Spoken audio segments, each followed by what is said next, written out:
Hello everybody, my name is Michael, and just before we get into today's video, there's something I want to say, and that is a big thank you to everyone who subscribed to my channel. We just recently passed 500 subscribers on the channel, and it's such an awesome achievement. I'd like to thank you all so much for that. As well as that, I'm going to be announcing one more thing, and that's when we get to 1,000 subscribers, I'm going to be doing a giveaway on the channel. I'm going to give away a nice prize pack to one of you lucky viewers on the channel. So, as you can see here on the chart, there's a whole bunch of people watching who aren't subscribed, so we can definitely hit that 1,000 subscribers, hopefully sometime in the near future. And I would like to thank you again, once again, for 500 subscribers. Now, with all that said, let's get into that 1,000 subscriber mark so we can get that giveaway going. But with all that said, guys, let's get into that video.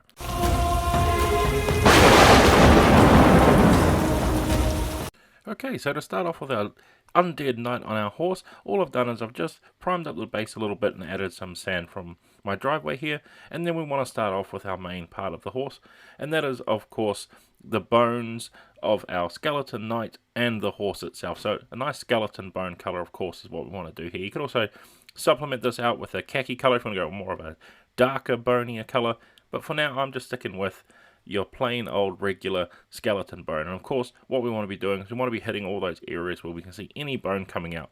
Now there is a few hidden ones all over the model, so don't forget to pay special attention into those little nooks and crannies, especially between the armor and just underneath the rib cage that we got there of the horse. There's a lot of little bones sticking out, so don't be afraid to spend a little bit of time making sure you pick them all out properly.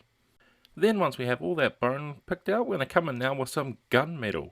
And this is going to be going over all of the armor and metalworking of the miniature. Now there is a lot that we're going to do here, but don't worry, we're not going to stick with just plain old gunmetal for the whole thing. We're going to be starting off with that, and then we're going to be adding on some effects over top of it to separate out the armor from the horse and the rider, and so on like that, to give visual interest to the piece. But to do that, we want to start off with some gunmetal over everywhere that we want to be metallic. So all over the knight's armor, over that sword, and over the horse's armor as well. So spend a little bit of time, make sure you get really good solid coat over all of them. So if you need to, thin down your paints and get those two thin coats on there. Then once we have all that metalworking picked out, we're going to come in now with some Cavalry Brown.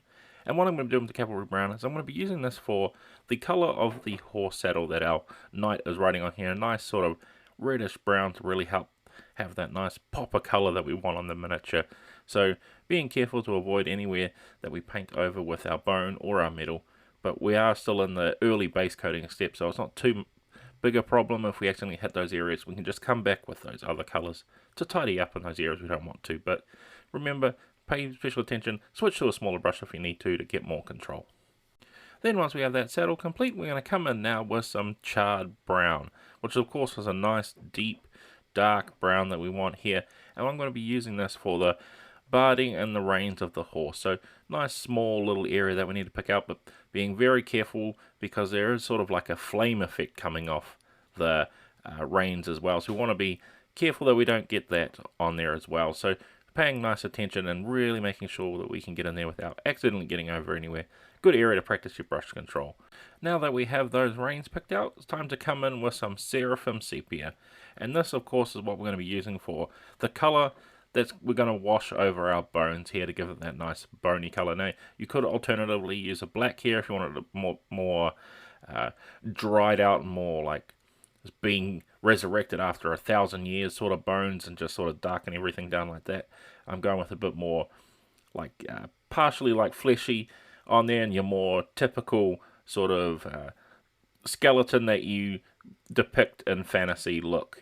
So Seraphim Sepia is going to help with this, and as well as since I'm going to be using other colours and washes all over the place too, I don't want to have too much of the same wash all over the place. So Seraphim Sepia is a good choice for that nice classic bone look that you generally see all over the place. And making of course sure that we get it everywhere we don't want it to, and we don't want too much pooling. This, especially for me, had a bit of trouble with the pooling since there's so much areas with the long thin bones that likes to run down and get caught into certain places. So be aware of that and just keep an eye on it as it's drying. Then once we've gotten that wash all over our skeleton bones, we're going to come in now with some Agrax Earthshade. And all I'm going to be doing with our agrax earthshade is washing over the areas that we've done in brown. So that's the saddle and our rein/barding on the miniature itself of the horse. So don't forget to get those in there, and again, being very careful with where we're placing those washes. We don't want it to run down too much and get onto anywhere we don't want it to be, since we're being selective with certain effects we're going to do on this miniature. Now, once we've got that all completely dry, we're going to come in now with some contrast paint. I'm going to be using Guilliman Flesh for this. Now, I know it's a flesh coloured wash, but I find it can actually work quite well and nicely as sort of like a old brownish tarnished rust appearance over top of any metallic colour. So I'm going to be using this over my skeleton knight here, all over his armour. So everywhere you can see his armour, we want to place that Guilliman Flesh on there. It just gives a nice sort of rusted, aged effect. Since I've made him sort of pop up from the ground, resurrected, his armour's not going to be in pristine condition, and we want to have that nice effect showing off. And I think coming in with Guilliman Flesh contrast paint is an awesome way to help give us that metallic look with the wash over top. It just enhances that metallic colors by giving it that sort of rusty appearance, and it's going to help go for what I'm trying to do here and really give that extra punch onto that aged metal look that I'm trying to go for. Then once we have that completely dry, we're going to come in now with some shining silver, and what we're going to be doing is we're going to be, of course, highlighting and picking out the edges of the metal work on the horse's armor, just really picking out those nice high spots and all the edges along this miniature, since it's got a lot of sharp armor plating on here. So I'm just definitely spending a little bit of time going around, using more the side of my brush than the actual tip of my brush, and dragging it along to really pick out those edges. Then once we have that complete, we're going to come in now with some more contrast paint, and we're using Black Templar with a little bit of contrast medium, so we can thin it down, sort of like a rough 50-50 mix, so our Black Templar isn't so intense. And I'm going to be washing that all over the horse's armor. And since we placed in those highlights as well, we should get a little bit of difference in color, hopefully is the plan anyway, on those edges, so it looks like we've got a natural highlight with having to come back in with a different color to try and match up to this contrast paint, so it can be a little bit tricky to do to hopefully give off that effect we need. And especially since I've washed down our contrast paint with the contrast medium, it's going to make it so it can flow a bit easier into those cracks and recesses, since it's got some very nice intricately carved detail onto those armor plating, and that's really where we want this contrast paint to shine and flow into there and really bring out the punch into those places. So it's just a matter of going around, and remember to keep an eye on it while it's drying so it doesn't pull into any of those places we don't want it to. So it's just a matter of just keeping an eye and checking on it every few minutes as it's drying. And now with that nice black horse armor complete, we're going to come in now with some Nyloc Oxide, which is another type of contrast paint / wash. And this we're going to be using for the tail of our horse and the mane, as well as also all of like these flames coming out of its chest. It's what it appears to look like, and even in the like official artwork that it has for the miniature, it has like these undead sort of flames on there. So we want to be using that to our fullest advantage here, and coming in with a Nyloc Oxide, giving them a nice good coat over everywhere. It's going to really help sell that effect of a nice ghostly flame. Now you could do this ghostly flame as any color you want, but I want it really sort of intense and ghost-like, and it's sort of my style of ghost depiction of flames anyway. So we want to make sure, again, that as that wash is drying, that we're being careful that it's not pooling onto any of our places we've already painted up.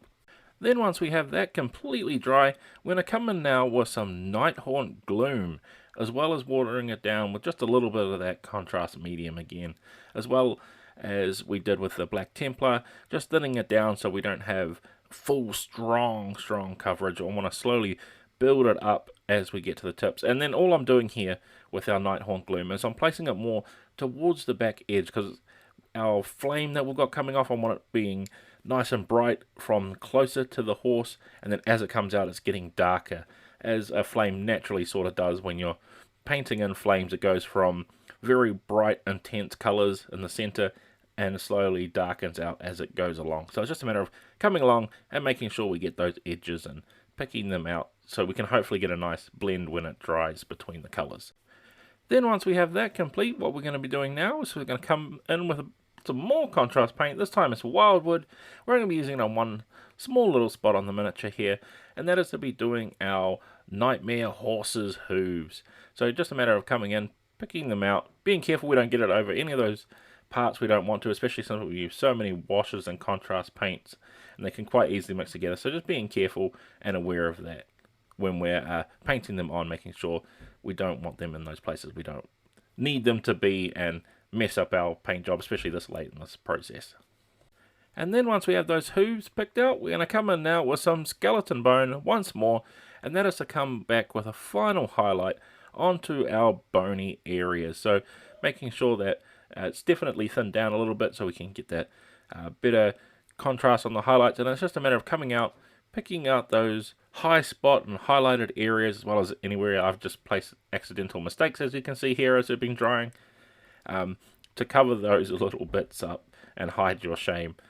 As well as that, we also want to be highlighting all the areas as well and give it that final appearance and its look. And then it's just a matter of painting up that base and checking out how it comes out like in the end.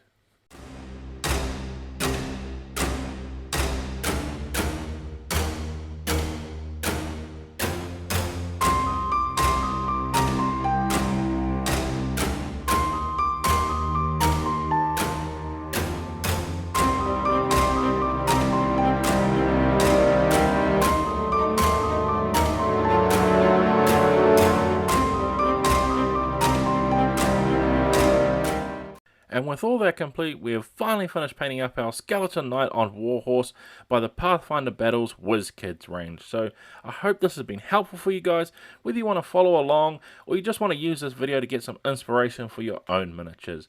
So with all that said guys, I'd like to thank you all for watching, and I can't wait to see you all in the next video.